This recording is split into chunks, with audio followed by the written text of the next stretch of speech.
Hello বন্ধুরা, বাঙালির রান্নাঘরে আপনাদের সবাইকে সাদর আমন্ত্রণ। আজ আমি আপনাদের সাথে শেয়ার করছি সর্ষে ইলিশের একটি রেসিপি।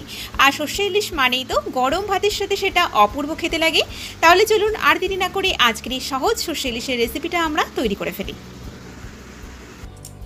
আমাদের এই সর্ষে ইলিশের রেসিপিটা বানানোর জন্য এখানে আমি 3 পিস ইলিশ মাছ নিয়েছি। মাছগুলোকে ভালো করে পরিষ্কার করে ধুয়ে রাখা আছে। এখন এগুলোকে আমি লবণ হলুদ দিয়ে ম্যারিনেট করে নেব। মাছের মধ্যে দিয়ে দিচ্ছি আমি হলুদ গুঁড়ো, দিয়ে দিচ্ছি এর মধ্যে লবণ হলুদটা প্রতিটা মাছের মধ্যে ভালো করে মাখিয়ে নেব। মাছগুলোকে ম্যারিনেট করে আমি কম করে 15 মিনিট এগুলোকে রেখে দেব। মাছগুলো আমাদের ম্যারিনেট করা হয়ে গেছে। এখন আমি এই সর্ষের পেস্টটাকে রেডি করে নেব। তার জন্য এখানে 2 টেবিল চামচ নিয়ে নিলাম কালো সর্ষে। আপনারা এটা সাদা সর্ষে দিয়েও করতে পারেন, তবে কালো সর্ষেতে কিন্তু এই সর্ষে ইলিশের টেস্টটা বেশি ভালো আসে। দিয়ে দিচ্ছি এর মধ্যে খুব সামান্য পরিমাণে অল্প একটু লবণ দিয়ে এটা পেস্ট করলে অনেক সময় সর্ষে তেতো হয়ে যায়, সেটা কিন্তু হয় না। এখন আমি এটাকে শুকনো অবস্থায় একটু ডাস্ট করে নেব, তারপরে এটাকে সামান্য একটু জল দিয়ে পেস্ট বানিয়ে নেব।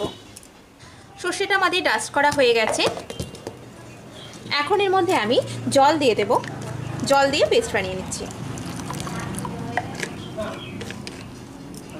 আমাদের এই সর্ষের পেস্টটা একদম রেডি হয়ে গেছে। এখন আমি এটাকে একটু ছেঁকে নেব। তার জন্য একটা ছাঁকনি নিয়েছি, এর মধ্যে এই সর্ষের পেস্টটাকে ঢেলে দিলাম।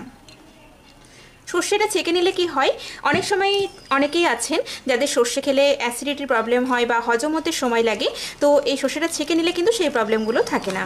এবং এটা খেতেও ভালো লাগে, কারণ খাওয়ার সময় এই সর্ষের খোসাটা অনেক সময় মুখে লাগে, যেটা একদমই খেতে ভালো লাগে না। এখন এটাকে এইভাবে আমি ছেঁকে নিচ্ছি।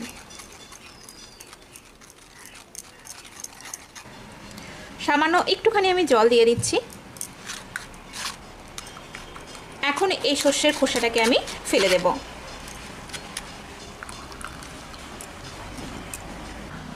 এখন কড়াইতে আমি দিয়ে দিলাম 2 টেবিল চামচ সর্ষের তেল।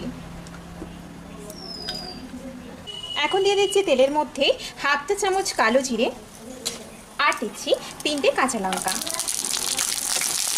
তেলের মধ্যে দিয়ে দিলাম 1/4 চা চামচ হলুদ গুঁড়ো আর একটু কাশ্মীরি রেড চিলি পাউডার দিলাম, এতে কালারটা ভীষণই ভালো আসে।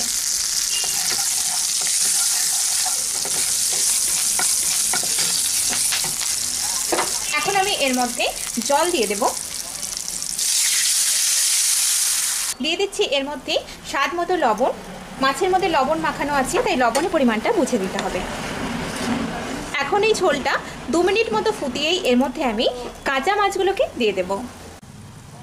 এখন আমি এর মধ্যে মাছগুলোকে দিয়ে দিলাম। সর্ষে ইলিশ এই কাঁচা মাছ দিয়ে করলে কিন্তু দারুণ একটা স্বাদ আসে।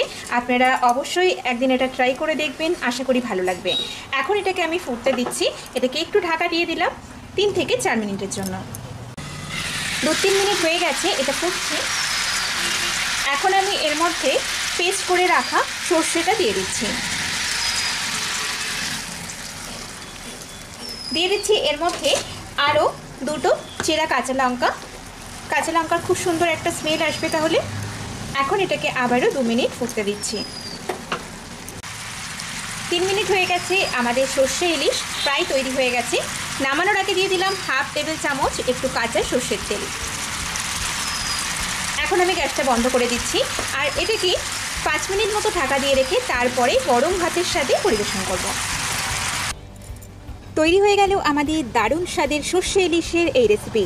আমার এই ভিডিওটা যদি আপনাদের ভালো লেগে থাকে তাহলে প্লিজ আমার ভিডিওটাকে লাইক, শেয়ার, কমেন্ট করবেন। আর অবশ্যই নিত্য নতুন রেসিপি পাওয়ার জন্য আমার চ্যানেলটিকে সাবস্ক্রাইব করবেন। আর সাবস্ক্রাইব করার সাথে সাথে পাশের বেল আইকনটিকে অবশ্যই প্রেস করবেন, তাহলে আমি যখনই ভিডিও আপলোড করব আপনাদের কাছে পৌঁছে যাবে। সবাই ভালো থাকবেন, সুস্থ থাকবেন। নমস্কার।